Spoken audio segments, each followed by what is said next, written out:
Dans cette vidéo, je vais vous partager quelques éléments pour développer votre créativité. La créativité, c'est un des talents, ça doit être une des caractéristiques d'un bon communicant. La créativité, c'est prendre quelque chose et de l'emmener de manière nouvelle qui surprend. Quand quelqu'un amène de la créativité, en fait, il surprend, il captive notre attention et il nous aide à assimiler. J'aimais bien, c'était un prédicateur anglais qui disait en tant que prédicateur, on n'invente rien. Tout a été déjà dit. Maintenant, c'est la forme dans laquelle on le fait qui emmène un intérêt. Alors, je vais vous donner quelques petites pistes pour emmener une créativité. Première question, c'est quand la dernière fois que vous avez fait quelque chose pour la première fois? C'est quand la dernière fois que vous avez fait quelque chose pour la première fois? Souvent, dans notre créativité se tarit, c'est parce que dans notre vie, on n'a pas fait grand-chose de nouveau, on n'a pas de nouvelles expériences qui viennent alimenter nos idées. Donc, lancez-vous dans ce défi de dire qu'est-ce que je pourrais faire qui là vient me surprendre? Est-ce que c'est aller dans un nouveau café, changer de menu, aller dans une nouvelle librairie, peu importe quoi, m'inscrire au sport, faire quelque chose pour la première fois? Ça développe la créativité. Deuxième élément, c'est trouver ses moteurs, trouver ses sources d'inspiration créative. Moi, je sais que la musique, ça m'inspire énormément. Donc parfois, quand j'ai besoin de développer ma créativité, j'ai besoin d'idées, je m'installe comme ça avec mes écouteurs, je mets la musique, j'ai une playlist. D'ailleurs, pour ceux que ça intéresse, vous pouvez aller un peu fouiner sur mes réseaux sociaux. Je partage régulièrement ma playlist Spotify. Et là, j'écoute ces musiques qui m'inspirent et je me laisse un peu aller à la musique. Et en même temps, souvent, je prie et je trouve des nouvelles idées et je me laisse aller à un temps un peu de méditation, de silence et d'inspiration. Moi, j'ai besoin aussi, le visuel m'inspire beaucoup. Donc, dans les moments où j'ai besoin de développer ma créativité, je vais acheter souvent des magazines, plusieurs magazines, et je me passe une journée, je m'installe dans un café et je vais lire des magazines, je prends des notes, je fais des photos. Le fait d'être confronté à des nouvelles images de magazines, ça m'aide énormément. Pour revenir à l'histoire de la musique, dans les moments où j'ai besoin de développer ma créativité, je recherche des nouvelles musiques. Et il y a un outil très simple sur Spotify, pour ceux qui utilisent Spotify, c'est que vous avez une playlist et vous mettez dupliquer cette playlist. Et en fait, ce qui va se passer, c'est que Spotify va dupliquer la playlist, mais vous trouvez des musiques similaires. Donc, il vous fait découvrir des nouveaux styles, des nouveaux artistes. C'est pour ça que j'aime tellement Spotify, ça me permet de rencontrer, d'être face à des nouveaux artistes. Et quand je tombe sur des pépites qui touchent mon être, ça m'aide à développer ma créativité. Pour la créativité, on a besoin aussi de faire parfois un peu de jachère.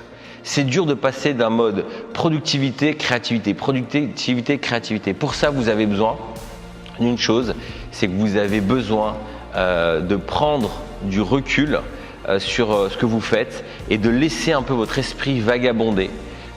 Plusieurs bouquins sur la créativité vont vous dire squatter pendant 2 heures dans le canapé, à rien faire. Boire une petite bière et rester tranquille et vous attendez là. Et au bout de 2-3 heures, vous allez voir, paf, vos idées revenir. Parfois, c'est comme un puits, parfois c'est un peu bouché et pouf, il faut faire sauter le bouchon et là, les idées reviennent. Pour développer votre créativité aussi, ou alors pour communiquer de manière créative, deux, trois idées. Ça peut être aussi de prendre un café avec des nouvelles personnes, rencontrer des nouvelles personnes qui sont des gens créatifs. Ça aide dans des nouveaux lieux. Parfois, c'est des lieux qui nous inspirent. Ça peut être la nature. Moi, j'aime bien aller dans des nouveaux cafés, m'installer dans des nouveaux endroits pour être inspiré, pour renouveler ma créativité. Les voyages, ça aide. C'est dur d'être créatif tout en étant constamment productif. On a besoin de faire des breaks. On a besoin de reposer notre cerveau et on a besoin de comprendre qu'est-ce qui alimente notre créativité. Je crois qu'aussi, le fait d'alimenter notre regard d'éléments créatifs et nouveaux, c'est hyper important. J'ai eu cette expérience-là en allant aux États-Unis. Pendant plusieurs mois, j'avais fait un super régime. J'avais vraiment réussi à revenir à des bonnes habitudes. Et là, j'ai une opportunité professionnelle d'aller aux États-Unis. J'étais content et en même temps pas content parce que j'avais peur de perdre mes bonnes habitudes. Et quand je suis arrivé là-bas, la première semaine, tout s'est bien passé. Mais en fait, aux États-Unis, il faut savoir, c'est qu'il y a de la publicité pour de la bouffe partout.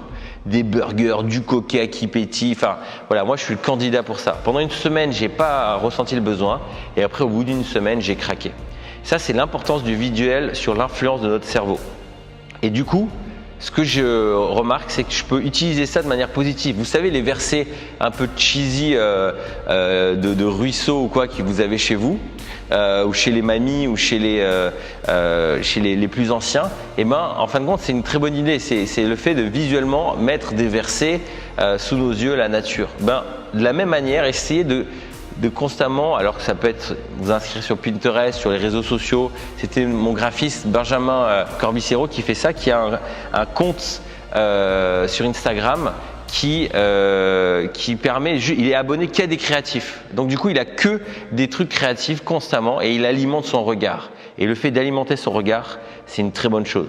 Voilà différentes pistes pour développer votre créativité, avoir un regard frais sur les choses et puis trouver des manières nouvelles pour partager ce que vous avez envie de faire aux autres. Moi, j'ai appris une chose, c'est que c'est bien d'inventer. Souvent, en tant que Français, on veut inventer, on veut avoir des nouvelles idées.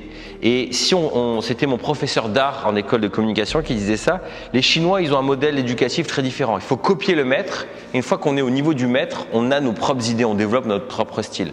En France, on veut tous notre propre style dès le début. On n'aime pas copier. Et je crois que c'est un peu dommage. Il y a une phase, en tout cas, d'inspiration où on a besoin de copier pour développer son style et ça met du temps pour développer son style. Et pour ça, c'est important d'alimenter nos idées de sorte à ce que quand on est en situation de devoir créer, on a alimenté et il faut alimenter avec des choses nouvelles. Voilà, je vous laisse avec ça et je vous dis à très bientôt et Vega vous dit aussi à très bientôt.